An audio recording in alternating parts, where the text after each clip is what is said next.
I'm going to tell you exactly what Tennessee has to have in this class that is good but not great, and frankly, a little bit disappointing, to be real honest with you.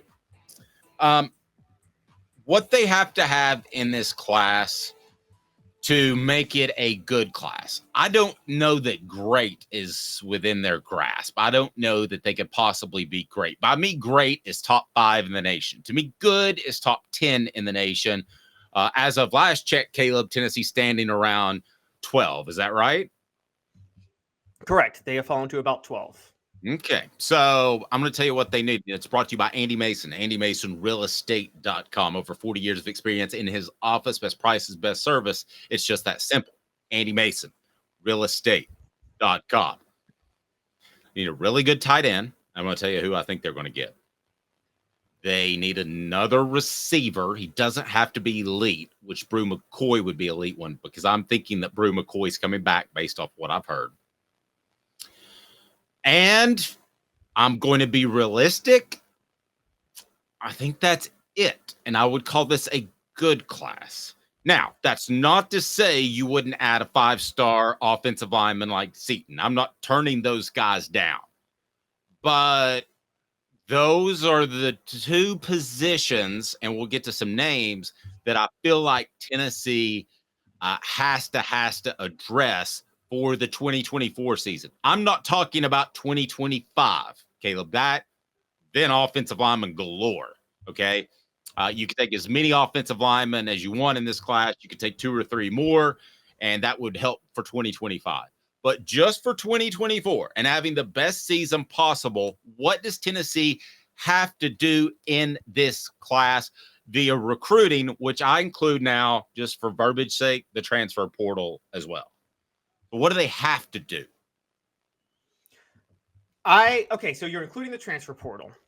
To me, let's make that an off the hook sports rule.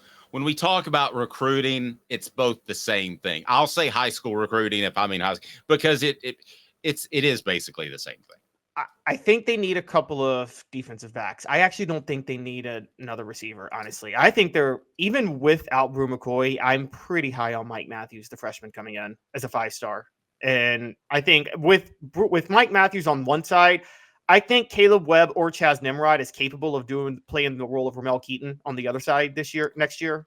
I agree. So I think they're actually fine at receiver. I agree they need another tight end, and they need a couple of defensive backs. And you're right. If there's a 5-star anywhere, take them. Like, for instance, Walter Nolen. I'm not sure they need more. They have depth on the defensive line, but that doesn't mean you don't take Walter Nolen if you can get him, because it's like the NBA draft day. They're always like, do you draft the best player to fill your needs? Well, it depends. But if Michael Jordan's in the draft, I don't care who you have. You take Michael Jordan. Agree. You're not taking Sam Bowie. And I mean this from the perspective of bare minimum. In other words, we're not having the discussion of, they've slipped to 18th because some teams have passed them in the recruiting rankings. So, I mean, this is bare minimum. They would, of course, take other guys. They would take Walter Nolen. There's some other names I want to throw out there that I think are a real possibility as well.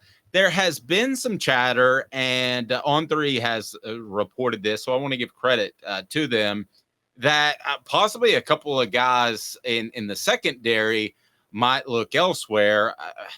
I don't know. Danico Slaughter is one that could possibly do that. That doesn't make an incredible lot of sense to me. Tamari McDonald would be another. Would those be significant losses for the Vols if that happened? They could replace them.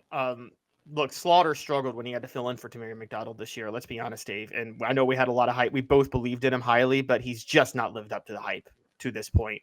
So I don't know if that would be I think that would be a big deal. You can replace them with a couple of guys. I think defensive back is where you can go get names in the transfer portal. I will say this, since you mentioned offensive line at the beginning, I think you and I are both of the same mindset that you can't rebuild your offensive line through the portal, right? You have to do that on the recruiting trail with 4-year guys, don't you? There's no way you can just go plug and play all 5 new offensive linemen in the portal. I think we've kind of learned that, haven't we? Yeah. We have seen Tennessee try to do that with Andre Keurig, who looks the part, but something about being mean and being nasty. And you don't know that unless you either instill that into a guy or you learn that he has that as an underclassman, and then you continue to develop that. So I tend to agree with you. I don't know that there's an offensive lineman that could step in and be a transfer portal guy. I'll throw a name at you that started a lot of games.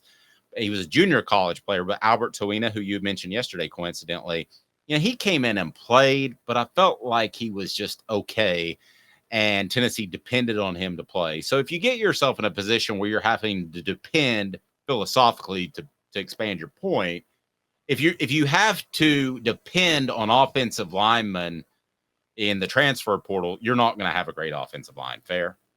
Yeah, exactly. You're not. You can maybe fill one spot. I think generally tackle, because again, I've talked about this. There ain't a lot of development to playing tackle. You can either knock out the guy in front of you or not. It's pretty much that simple. But even then, Gerald Mincey, he wasn't ready to go when he came to Tennessee in 2022. He needed a year. Now, luckily for Tennessee, he came out of the transfer portal, but he was a redshirt freshman, so he was so young that they took him as a long-term project. Honestly, not a guy to plug and play immediately. John Campbell and Andre Keurig, they took as plug and play guys, and Keurig wasn't ready to go. And Campbell was solid at left tackle. I'm not going to give him elite status though, by any means, at left tackle. So yeah, I think you have to. Who are Tennessee's best linemen? Who does Tennessee need back? Cooper Mays and Javonte Spraggins.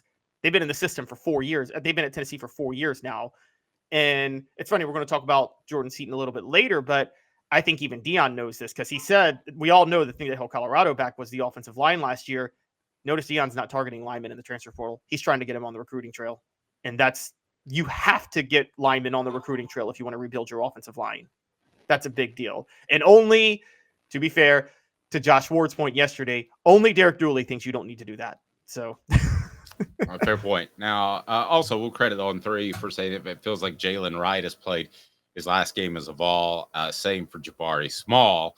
So can I put an addendum if that's the case? And we don't know that. I haven't heard that. So definitely want to credit them. But if that's the case, then you want to put an addendum on there that Tennessee needs to pick up a running back, or do you feel good about the running backs that Tennessee has on campus or has on their roster?